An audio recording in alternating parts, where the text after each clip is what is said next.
চলতি হজ মৌসুমে পবিত্র হজ পালন করতে গিয়ে 1000-এর বেশি মানুষের মৃত্যু হয়েছে। তাদের মধ্যে বেশিরভাগ মানুষ মারা গেছেন প্রচণ্ড গরমে। অসুস্থ হয়ে চিকিৎসা নিয়েছেন 2000-এর বেশি হজযাত্রী। চমকে দেয়া তথ্য হলো, মৃতদের বেশিরভাগই আরব অঞ্চলের, যাদের এমন শুষ্ক আবহাওয়ার মধ্যেই সাধারণত থাকার অভ্যাস রয়েছে। বার্তা সংস্থা এএফপির খবরে বলা হয়, হজে গিয়ে মারা যাওয়া ব্যক্তিদের মধ্যে 658 জনই মিশরের নাগরিক। ইন্দোনেশিয়া বলছে তাদের দেশের 2 শতাধিক নাগরিক মারা গেছেন। ভারত বলছে তাদের 98 নাগরিকের মৃত্যুর খবর নিশ্চিত হওয়া গেছে। এছাড়া Pakistan, Malaysia, Jordan, Iran, Senegal, Tunisia, Sudan তাদের নাগরিকদের মৃত্যুর খবর নিশ্চিত করেছে। যমুনা রেফ্রিজারেটর, খাবার ফ্রেশ তো লাইফ জম্পেশ। ওয়াল স্ট্রিট জার্নালের এক খবরে বলা হয়, যুক্তরাষ্ট্র মনে করে তাদের দেশের বেশ কয়েকজন নাগরিক হজে গিয়ে মারা গেছেন। বাংলাদেশ থেকেও 35 জন হাজির মৃত্যুর খবর পাওয়া গেছে।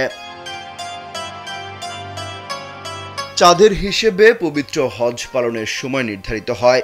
এবার এমন সময় হজের সূচি পড়েছে যখন সৌদি আরবের তাপমাত্রা 52 ডিগ্রি সেলসিয়াসে পৌঁছেছে। কিন্তু সৌদি সরকার বলেছিল হজের সময় সৌদিতে 44 ডিগ্রি পর্যন্ত তাপমাত্রা উঠতে পারে। এবার সৌদি আরবে এত বেশি হাজির মৃত্যুর জন্য অত্যাধিক তাপপ্রবাহকে দায়ী করা হচ্ছে। সৌদি আরবের স্বাস্থ্য মন্ত্রণালয় বারবার অত্যাধিক গরমের ব্যাপারে সবাইকে সতর্ক করেছে, অযথা বাইরে যেতে নিষেধ করেছে, সবাইকে বেশি বেশি পানি পান করার পরামর্শ দিয়েছে। এরপরও সরকারের নির্দেশনা না মেনে অনেকেই বের হয়েছিলেন। ফলে প্রচণ্ড গরমে অসুস্থ হয়ে পড়েন, এমনকি মারাও গেছেন অনেকে। অনেক হজযাত্রী গণমাধ্যমে জানান, একমাত্র আল্লাহর রহমতে বেঁচে আছেন তারা। সত্যি অবিশ্বাস্য গরম পড়েছে। বাইরে যতক্ষণ ছিলেন ততক্ষণ হাতে মুখে জমজমের পানি দিয়েছেন। অনেকে বলেন, হাজিরা এবার হঠাৎ করে এমন তীব্র তাপপ্রবাহের মধ্যে পড়েছেন যা তারা আগে কখনো মোকাবেলা করেননি।